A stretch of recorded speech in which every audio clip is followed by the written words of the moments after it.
السلام علیکم ورحمۃ اللہ وبرکاتہ۔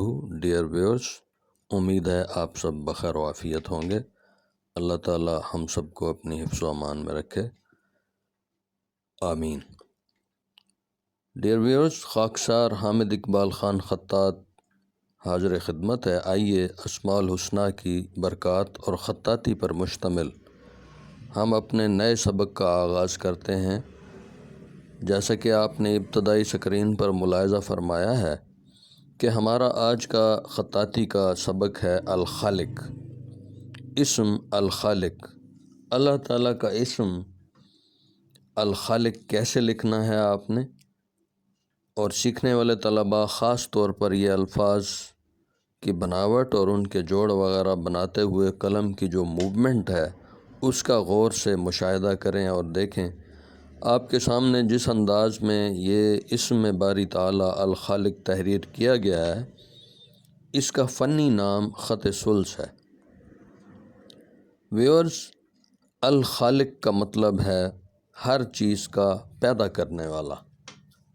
حضرت امام علی رضا رضی اللہ تعالی عنہ فرماتے ہیں کہ جو شخص دستکاری یا کوئی نازک کام، مثلاً خطاطی یا کتابت کا کام، یا صاحب قلم ہو، یعنی ادیب، شاعر، صحافی یا افسانہ نگار، اور لکھنے کا کام اس کا زیادہ ہو اور کام میں کسی وجہ سے خلل پڑتا ہو، تو وہ ان اسماء یعنی الخالق الباری المصور کی تلاوت کرے، سب تکالیف دور ہوں گی اور سہولت حاصل ہوگی، یا حکام بالا سے تعلقات قائم ہوں گے۔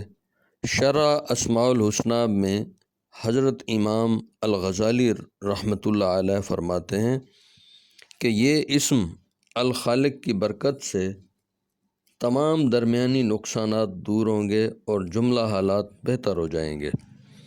شیخ مغربی رحمۃ اللہ علیہ فرماتے ہیں کہ اگر کسی کی نرینہ اولاد نہ ہو، یعنی کوئی فرزند کی نعمت سے محروم ہو یا تنگی رزق کا شکار ہو، تو وہ ان اسماء الخالق الباری المصور کا ذکر کرے تو وہ ضرور کامیاب ہوگا۔ تو جو کوئی اسم الخالق کا ورد کرے، اللہ رب العزت ایک فرشتہ پیدا کرتا ہے اور وہ اس کے لیے قیامت تک عبادت میں مشغول رہے گا اور پڑھنے والے کا چہرہ نورانی کر دے گا۔ امید ہے کہ معزز ناظرین کو آج کی ویڈیو ضرور پسند آئی ہوگی۔ عزیز دوستو، آپ دیکھ رہے ہیں میں نے الخالق کا جو لفظ ہے یہ خط ثلث میں تحریر کیا ہے، اور اس کے بعد جو باریک قلم ہے، نسبتاً کم قط والی قلم جس کی چوڑائی کم ہے، اس سے اب میں اس کے اعراب لگا رہا ہوں۔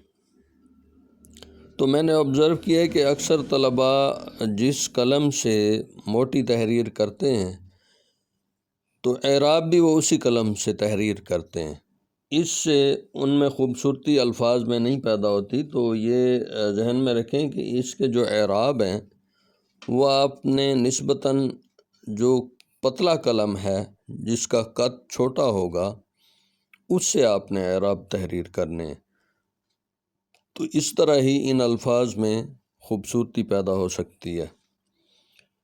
امید ہے کہ معزز ناظرین کو آج کی ویڈیو پسند آئی ہوگی۔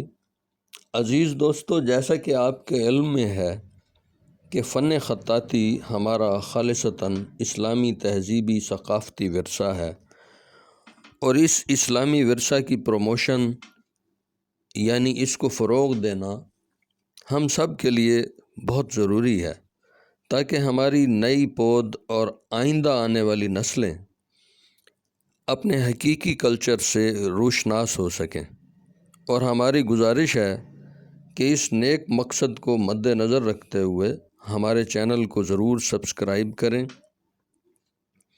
اور شیئر کریں، اور زیادہ سے زیادہ لوگوں میں اس کو پروموٹ کریں، اور آپ اپنی قیمتی آراء سے بھی ہمیں نوازیں تاکہ ہم اپنی تخلیقات کو مزید بہتر بنا سکیں اور فن خطاطی کے متعلق کوئی بھی سوال آپ اگر پوچھنا چاہیں تو آپ ضرور کمنٹ میں پوچھیں، آپ کو اس کا ضرور جواب دیا جائے گا۔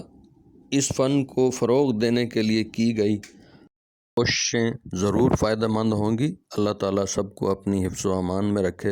والسلام علیکم ورحمۃ اللہ وبرکاتہ۔